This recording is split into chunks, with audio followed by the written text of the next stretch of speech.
Bom, pessoal, essa aula de hoje, na verdade, é uma aula que eu gosto muito de ministrar esse conteúdo, tá certo? Eu tenho um carinho muito grande por esse conteúdo aqui, que é o conteúdo da Guerra de Canudos. Vocês têm ele aí na página 115 do livro, tá certo? E assim, por que é que eu gosto tanto desse conteúdo? Eu tenho uma lembrança muito bacana sobre Guerra de Canudos de quando eu estudava sétima série, o que hoje vocês chamam de oitavo ano. Eu já contei várias vezes essa história para vocês, né? Eu tive um professor que fez uma exposição, talvez seja daí que eu me inspirei para fazer as nossas, e a gente montou o Arraial de Canudos todinho lá na sala, né? Então a gente pegou ali, juntamos as banquinhas, fizemos as casinhas, fizemos todo o Arraial de Canudos ali na sala. E o que é que foi a Guerra de Canudos, afinal de contas? A Guerra de Canudos, na verdade, pessoal, ela foi como é que eu vou dizer assim, um conflito de maneira prática entre dois Brasis que existiam, né? Entre, vamos dizer assim, as elites e entre aqueles que buscavam uma vida melhor, tá certo? Ele é um movimento de caráter político e religioso. Político por conta que ele chega a ter uma organização política, de fato, dentro do Arraial de Canudos. E religioso por quê? Porque toda característica dele, tudo dele circula em torno da crença numa figura, né, conhecida por Antônio Conselheiro, que na verdade se chamava Antônio Vicente Maciel, uma coisa assim. Antônio Maciel. E quem foi Antônio Maciel? Antônio Maciel, pô, foi aquele cara que nada na vida dele deu certo. Tudo que ele tentava fazer dava errado. Tudo que ele tentava fazer dava errado. Então, dava errado, ele ia trabalhar numa coisa, era demitido. Levou, né, já que a gente tá falando de namorado, a esposa que tinha traiu ele, né, e depois que ele recebeu de presente isso que vocês chamam tradicionalmente de Gaia. Antônio Conselheiro. Aí, tá vendo, João? Eu tô menos intelectual hoje, tá vendo? Tô falando mais no popular, em homenagem a você. Né? Quando ele recebe de presente, né, esse par de coisa para carregar na cabeça, ele endoida e sai pelo mundo. Tá certo? Ele endoida, sai pelo mundo, tudo mais. E ele começa a passar, eu vou chamar de sertões, tá certo? Ele começa a passar pelos sertões, levando uma mensagem, né, de que Deus tem algo melhor para aquelas pessoas ali, tudo mais. E ele começa a juntar seguidores. Começa a juntar seguidores. E interessante que ele consegue, assim, entrar nos locais, fazer a cabeça da galera e a galera está seguindo ele. Abandona tudo que tem, né? Então, assim, não eram pessoas ricas, a bem da verdade. Mas assim, o camarada ele tinha uma casa para morar. E aí de repente chega um camarada, um barbudo, vestido numa batina, com um cajado na mão, uma barba, estilo sertanejo universitário, os cabelão estilo Alceu Valença. E o camarada sai seguindo ele na maior, assim. O bicho era bom de conversa. Tanto é que ele era advogado dos pobres, né? Ele não era advogado por formação, mas naquele tempo, por exemplo, se ia ter um julgamento de uma pessoa que era boa de conversa, ele era chamado como advogado e ele era chamado de vez em quando. Talvez não ganhou nenhuma causa, por isso que doeu também. E assim, quando ele junta essas pessoas, ele vai procurar um local para se estabelecerem. Que local é? Uma fazenda, que em alguns livros é chamado de Monte Belo, em outros livros é chamado de Belo Monte. Fica no sertão da Bahia, por onde passa um rio, né, o rio Vaza Barris. Essa fazenda está abandonada, então eles vão lá e fazem um assentamento deles ali. Cara, tu imagina o seguinte, depois de Salvador, preste bem atenção no que eu vou dizer agora, depois de Salvador, a maior cidade da Bahia era Juazeiro, certo? Juazeiro da Bahia. Juazeiro, eu acho que nessa época não tinha nem 5 mil pessoas na cidade. No Arraial de Canudos tinha 20 mil. Então era maior do que muita cidade da região. Era maior do que muita cidade na Bahia.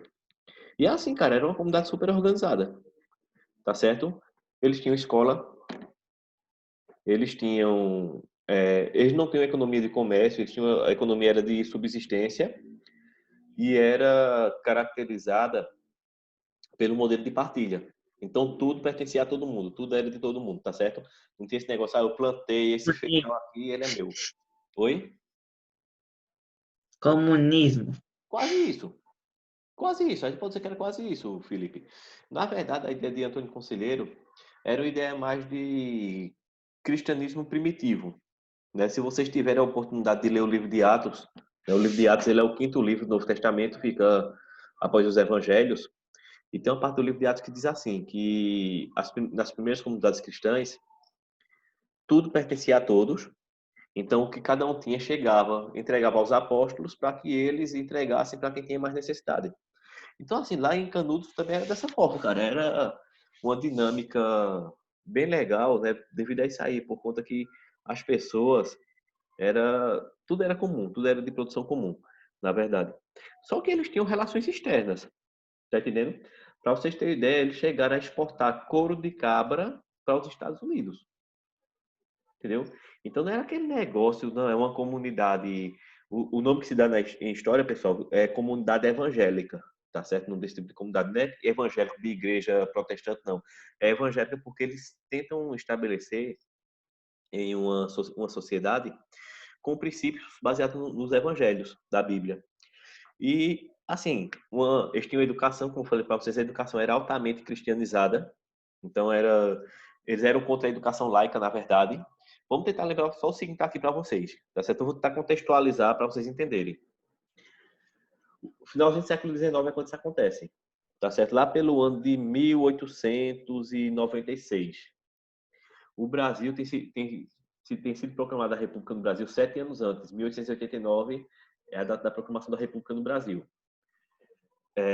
Antônio Conselheiro, ele era contra a República, ele era monarquista, ele era contra a ideia de uma sociedade laica, ou seja, ele era a favor de um Estado religioso, tanto é que a educação lá em Canudos era religiosa. Ele era contra as instituições civis. Então, ele era contra o casamento civil, por exemplo, porque ele acreditava apenas no casamento religioso, tá bom? Então, eles fazem uma comunidade imensa, cara, no sertão da Bahia, que até então não estava incomodando ninguém, tá certo? Oi, Guilherme, pode falar. Nessa parte que Antônio Conselheiro era monarquista, até no filme de Canudos fala que ele reclamou da República e que tipo a República não ajudava eles, só davam gastos, que eram os impostos. Exato, exato. Uma revolta imensa com impostos. Fora, Guilherme, mais alguém assistiu o filme Canudos? Ou completa o resumo? Beleza. Só vi a queda, por enquanto. A queda, né? Tenta assistir Canudos, cara. A queda é massa. Agora, Canudos eu achei muito mais bem produzido. Entendeu? Assim, eu sou desconfiado para falar essas coisas porque eu sou fã do cinema nacional, na verdade, né? Pessoal, não, norte-americano, essa coisa. Não, eu gosto do cinema brasileiro, na verdade. Tá entendendo? Mas, assim, na minha opinião, analisando historicamente os dois, eu vejo em Canudos uma riqueza bem maior. Tá certo? Não sei se é porque eu sou meio fã de história do Brasil também, mas tudo bem, vamos lá. E aí o que acontece? Né? Ele era contra, logicamente, como o Guilherme bem citou aí, a questão dos impostos. E assim, o que é que vai fazer, vamos dizer, essa parada toda chamar a atenção do povo? Inclusive, gente, detalhe, a Guerra de Canudos ela ganha repercussão internacional. Tá bom? A Guerra de Canudos ela ganha repercussão internacional, os conflitos lá de Canudos. Eles vão a Juazeiro, na Bahia, compram um carregamento de madeira para a construção de uma igreja. Tá certo? Não me pergunta o santo agora que eu não vou lembrar. Certo? Mas para a construção de uma igreja. Quando eles aguardam o madeireiro entregar esse carregamento na data combinada, o carregamento não chega. Alguma coisa tipo, compra no Magazine Luiza e eles estão demorando a entregar. Pronto, coisa do tipo. E aí, diz o seguinte, rapaz, veja, a gente comprou a madeira, a gente quer receber. Então vamos lá buscar. Quando o pessoal em Juazeiro recebe a notícia que estão indo lá em busca da madeira, aí o pessoal já começa. Ai, meu Deus, os fanáticos vão vir aqui, vão matar todo mundo por causa da madeira, vão matar todo mundo naquela coisa todinha. Organizam um grupo para enfrentar o pessoal lá de Canudos. Tá certo? Desse combate, sei que morre mais gente do lado de Canudos e morrem poucas pessoas do lado do governo de Juazeiro, né? Lá da cidade de Juazeiro. Só que isso é considerado uma afronta contra a República. Eles consideram isso aí uma afronta contra a República. E aí começa a cobrar a providência do presidente do Brasil, que na época era Prudente de Moraes, isso, começa a cobrar a providência dele, dizer, rapaz, olha, os fanáticos vieram aqui e humilharam a gente, cara, mataram 10 soldados da gente, eles mataram muito mais soldados lá de Canudos, mas tudo bem. Primeiro motivo. Segundo, a Igreja Católica estava se sentindo, vamos dizer assim, deixa eu ver qual vai ser a palavra correta, cara. Sabe que a igreja Católica, historicamente falando, sempre quis estar no topo de tudo, né? Só que assim, muita gente estava deixando de ir para a missa para acompanhar o Antônio Conselheiro. Sim, mas o Antônio Conselheiro não era católico? Sim, mas era aquela religiosidade popular. Né? Ele era uma religiosidade popular. Então, os padres estavam perdendo membros. Deu para entender agora? Estavam perdendo membro, dinheiro, arrecadação. Oi, Camille. Travou o teu áudio. Não escutei nem. Certo. Eu disse que a igreja católica estava perdendo fiéis. Dinheiro. E o pessoal estava deixando de frequentar, não estava caindo alflequinho lá no saquinho, né? Aquela coisa toda. Aí o que acontece? A igreja católica também começa a cobrar providência. Rapaz, olha, eu rezei a missa semana passada com 200 pessoas. Fui rezar essa semana, só tava eu e o sacristão. E mesmo assim o sacristão já tava com as ideias meio comunistas de querer seguir um tal do conselheiro. Foi meio difícil o negócio. E assim, cara, o conselheiro, ele era uma figura excêntrica, velho. Ele era um camarada feio pra caramba, magrelo, barbudo, usava um camisão, sujo pra caramba, provavelmente. Só que falava aquilo que o sertanejo queria ouvir, né? Vou levar vocês para um lugar melhor, vocês vão deixar de ser oprimidos pelos ricos, aqui vai ser um reino, né? Vai ser um paraíso. De fato, cara, se tornou, né? Vamos pensar aí, no final do século XIX, uma cidade com 20 mil pessoas, com mais ou menos 5 mil casas, entendeu? Vamos pensar, a gente diz, São Joaquim. São Joaquim é uma cidade pequena para os portos de hoje. Tá entendendo? Mas uma cidade de 20 mil pessoas naquela época, cara, era uma cidade imensa, velho. Era uma cidade grande. Então, o que acontece? Conselheiro, ele vai junto nesse povo, né? E o pessoal já começa a se organizar para combater Canudos. A figura de conselheiro também, pessoal, é uma figura interessante no aspecto religioso. Ele recebe esse nome pelo fato dele dar conselhos, na verdade. Então, ele era uma pessoa que aconselhava, mas também ele era uma espécie de profeta. Então, por exemplo, ele falava umas coisas, de vez em quando, umas coisas meio malucas, então, do tipo, em tal ano vai ter pouco chapéu, não, poucas cabeças e muito chapéu, uma coisa assim, se referindo que ia morrer muita gente. O sertão vai virar mar, né? Quando falava pro sertanejo que o sertão ia virar mar, ele endoidava, né? Vivia na seca, né? Só via água dentro né? Aquelas águas de barreira, aquela limitação de água todinha. Mas o que mais chama a atenção sobre o conselheiro é o seguinte: ele falava que iam ter 3 fogos. Presta atenção nessa profecia. Guarda ela que no final a gente tenta explicar para vocês. Vão ter 3 fogos. 2 serão nossos e um será deles. Guarda essa profecia, no final a gente comenta ela, tá certo? Para vocês entenderem direitinho. E vamos lá. O governo federal organiza as primeiras expedições a Canudos. No início, essas expedições eram apenas de espionagem. Somente para tentar entender como era ali o território. Só que o pessoal se surpreendeu, velho. Sertão da Bahia, se vocês observarem aí no mapa que vocês têm na página 116, certo? Acompanhe esse mapa, por favor. Vocês têm ao norte o Rio São Francisco, tá bom? Aí no mapa. Deixa eu tentar abrir aqui para vocês também. Eu acho que fica melhor da gente compartilhar assim, peraí. É que hoje eu não estou muito afim de usar slide, cara, mas eu vou abrir pelo menos o livro didático para vocês aqui na tela. Eu tenho ele aqui, formato digital. Só um minutinho, viu, gente? Deixa ele carregar aqui o arquivo. Mas por enquanto, só para vocês irem situando-se aí, tá certo? A gente tem ao norte o Rio São Francisco, tá certo? Um detalhe para vocês. Conselheiro, ele era cearense, tá certo? Ele era cearense, então ele, quando começa as peregrinações, ele vai pelo Ceará, Pernambuco, Alagoas, Sergipe, Bahia, tá certo? E vai nesse meio mundo aí, ele vai juntando gente. Tá certo? Pronto. Abriu aí para vocês, pessoal, o livro didático digital. Abriu. Abriu? Certo, beleza. Deixa eu abrir aqui. Pronto.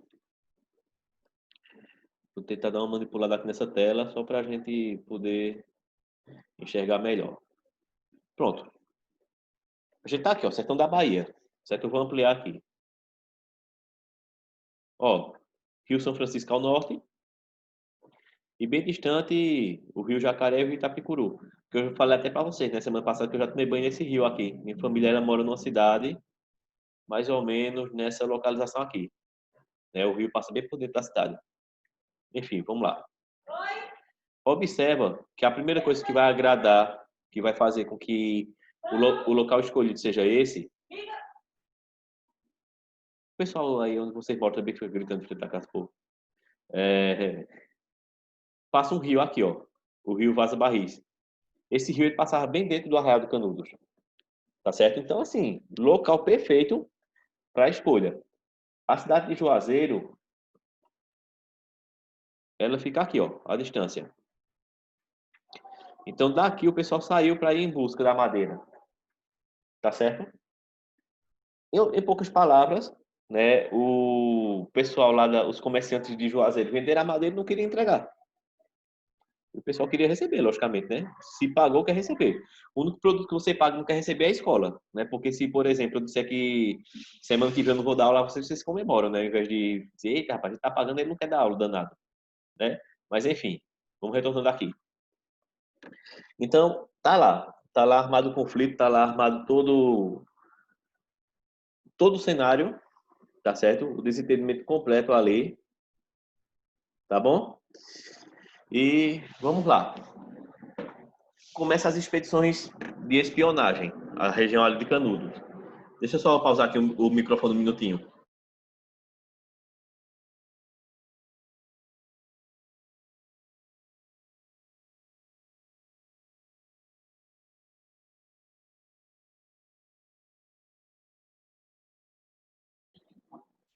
É a Coca-Cola, sempre atrapalhando minha vida. Passou o caminhão aqui de frente agora, né? Esse povo, esses capitalistas, né, querem dominar o mundo, fica atrapalhando a nossa vida aqui. Vamos lá. Começa assim, né? Então vamos começar aqui os enfrentamentos a Canudos. Cara, vamos tentar entender os dois lados da moeda agora. O pessoal que morava em Canudos era conhecido por jagunços, tá certo? Haja vista a condição de vida que eles viviam, né? Uma condição paupérrima, na verdade, tudo muito pobre ali, né? Eu vou mandar umas fotos aqui para vocês verem, tá certo? Deixa eu tentar compartilhar aqui na tela para vocês verem a situação. São fotos reais, viu, gente? Inclusive. O professor, e já tirava foto nesse tempo, é? Não, não tinha celular, mas já tinha câmera, viu, gente? A câmera fotográfica já era usada aí nesse período, tá certo? Deixa eu tentar compartilhar aqui para vocês na tela agora. Ó, tá dando para ver? Tá. Não. Agora dá. Dá? Pronto. Antônio Conselheiro, tá certo, junto aos seus primeiros seguidores. Aqui, não, isso aqui não tem nada a ver, não. Isso aqui é a Revolução Russa. Pronto, aqui, ó, Arraial de Canudos. Esse aqui é uma reprodução em imagem, né? Isso aqui foi os primeiros grupos de espionagem lá na Primeira República, certo? Conseguiram ver. Observa a dimensão do espaço, certo? A Igreja Católica sempre em destaque, né? Lembrando que Canudos era uma região, como é que eu vou dizer assim, era um reino evangélico, né? Um reino religioso, como eu já falei para vocês. E tem um detalhe bem interessante, viu, gente? Eles tinham leis próprias. Existiam leis lá em Canudos. Era proibido, por exemplo, o alcoolismo. Então, a pessoa que bebesse, ela era expulsa do arraial. Não poderia beber, tá certo? Tinha muita gente aqui que não ficava lá, não, eu acho. Cadê, Igor? Eles queriam uma emancipação, né? Emancipação política. Não, na verdade ali, Guilherme, a intenção era criar um país à parte do Brasil. Era uma monarquia, entendeu? Só que seria, eu acho que esse conceito a gente vai ver mais no contestado, uma espécie de monarquia celestial, né? Uma monarquia em que a religiosidade, os princípios cristãos é que seriam como é que eu vou dizer, a regra geral, A base. A base, exato. Entendesse? Então, eles não queriam seguir os princípios que eles chamavam da República do Diabo, não. Era para seguir a monarquia, só que essa monarquia seria embasada mais na questão religiosa que na questão política, certo? A base era o cristianismo. Então, assim, não poderia beber, não poderia conviver com ninguém que não fosse casado, a prostituição era proibida, como é que eu vou dizer? O divórcio não era aceito.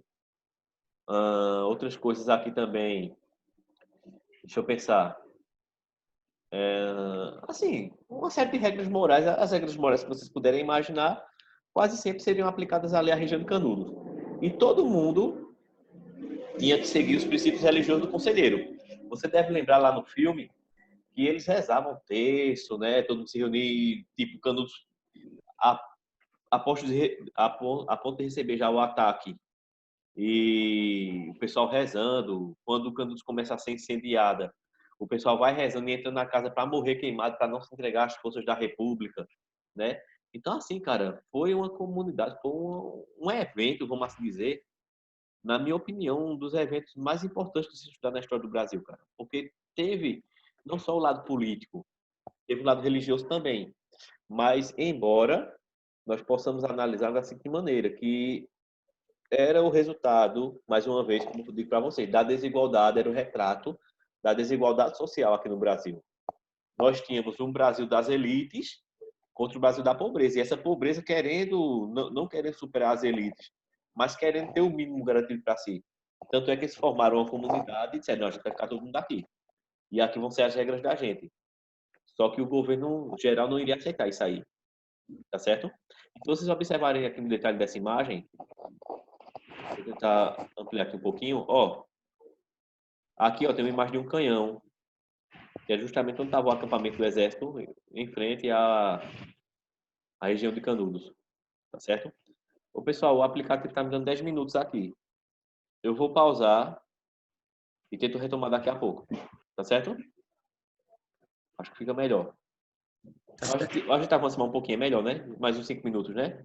Pra gente não perder o fio da meada. Vou passar outra foto aqui para vocês. Só um minuto. Ó. E a situação das casas, como eram? Isso é um retrato da pobreza, cara, do Brasil na época. A gente não tinha uma comunidade de pessoas altamente com poder aquisitivo muito alto, não. E embora eles tivessem, de certa forma, uma comercialização, como eu falei para vocês, né, que o couro lá de Canudos chegou a ser exportado para os Estados Unidos, mas era uma comunidade pobre, cara. Isso aqui é uma foto que eu queria deixar para o final, uma foto de conselheiro morto. Certo? Daqui a pouco eu dou o boletim de ocorrência para vocês e digo o significado real dessa imagem aqui. Tá certo? Mas voltando aqui. Então vamos lá, os jagunços eles começam a se preparar para a defesa. Oi, Yasmin, tu tá com o microfone ligado, quer falar alguma coisa, é? Eu não percebi não que o microfone tava ligado. Ah, eu percebi que tu ligou, eu acho que ela quer falar, tá esperando eu parar de debater aqui a ideia com o Guilherme. Mas tudo bem, qualquer coisa, a gente tá por aqui, não se preocupa não. Então, vê só. Os jagunços, eles tinham uma vantagem, que era a seguinte, eles conheciam a área em que a guerra ia acontecer. Então, cara, eles usavam umas estratégias arretadas, do tipo... Uma estratégia que era muito usada pelos cangaceiros, inclusive. Pegavam chocalho e quando eles estavam andando ali pela caatinga, né, para tentar observar por onde é que vinha o exército, eles iam balançando. Para os soldados escutarem ali e dizer, ó, não, que é aquilo? Não, são vacas que estão passando aqui pela região, coisa e tal. Tinha carcaça de animais mortos ali, né, pela seca, né, que era muito comum, região do sertão. Eles se escondiam dentro, né? Imagina um mau cheiro, inclusive, né? Então eles se escondiam. E a comunidade era super organizada, então eles tinham um exército formado, né? Tinha até um nomezinho que se dava aqui ao exército, que era Santa Companhia, que era uma milícia, tá certo? Uma milícia. E na organização lá da comunidade de Canudos, o conselheiro era como se fosse um presidente, e ele era auxiliado por um corpo de 12 pessoas. Eram 12 pessoas que auxiliavam ele. Lembra o que é a vocês? Um líder junto com 12 seguidores. Justo. Entendeu assim? Então era, vamos dizer, a própria imagem que nós recebemos de conselheiro, um camarada barbudo que deu a vida pela causa, né? Pela causa que defendia, deu a vida pelo próximo, profeta, trazia uma ideia de um mundo melhor, juntava seguidores. Então, cara, é uma alusão, mais ou menos, à ideia de cristianismo que a gente tem, tá certo? Então, gente, eu vou pausar agora. A gente tem 6 minutos, eu vou pausar. Quando for daqui a pouquinho, eu mando o link para vocês de volta, para a gente voltar para a aula. Aí, quando a gente voltar, a gente já vai falar do conflito, tá certo?